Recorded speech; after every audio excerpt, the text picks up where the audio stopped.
Johann Caspar Herman Wedel Jarlsberg, September 21, 1779, August 27, 1840, was a Norwegian statesman and count.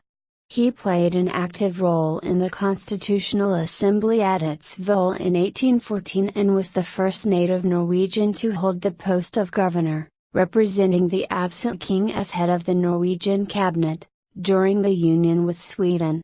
Background: Wedel Jarlsberg was born in Montpellier, France, son of diplomat Frederick Anton Wedel Jarlsberg, 1748–1811, and Catharina Storm, 1756–1802. He studied law in Copenhagen and graduated in 1801. He accepted a commission as the king's official for the district of Buskerud in 1806. Career: during the Napoleonic Wars, his connections with Sweden increased, and when the appointed and adopted Swedish crown prince, Carl August, died in 1810, his name was mentioned as a possible substitute in a desperate situation. Jean-Baptiste Bernadotte was appointed and adopted and changed his name to Carl Johan. Wedel Jarlsberg's engagement for a Norwegian union with Sweden did not diminish. He maintained strongly that Norwegian interests were often contrary to the Danish, and that after the Swedes had adopted a constitution in 1809, Norwegian interests would be more strongly secured in a union with that country. He was of course well aware of the Swedish campaign to incorporate Norway as a substitution for the lost Finnish provinces. In some popular works Count Wedel Jarlsberg has been described as a traitor, a fifth columnist, which is completely unjust.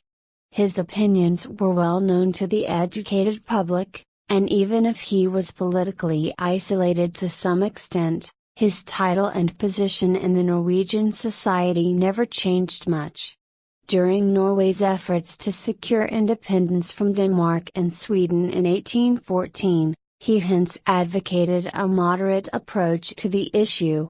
He was the obvious leader of the party which has been named the Swedish Party or the Negotiation Party. He maintained that Norway would not manage to stand completely alone, alienated from all the leading powers in Europe, which had unanimously guaranteed Norway as a Swedish province. But there is no evidence that his point of view in any sense prevented him from fighting for a Norwegian constitution inspired by those of the United States and France, which the Swedish constitution was not. He belonged to the minority in the main topic on the Constitutional Assembly at Wedel, but he was vindicated by subsequent events. He was made Minister of Finance in 1814 and served in this role until 1822.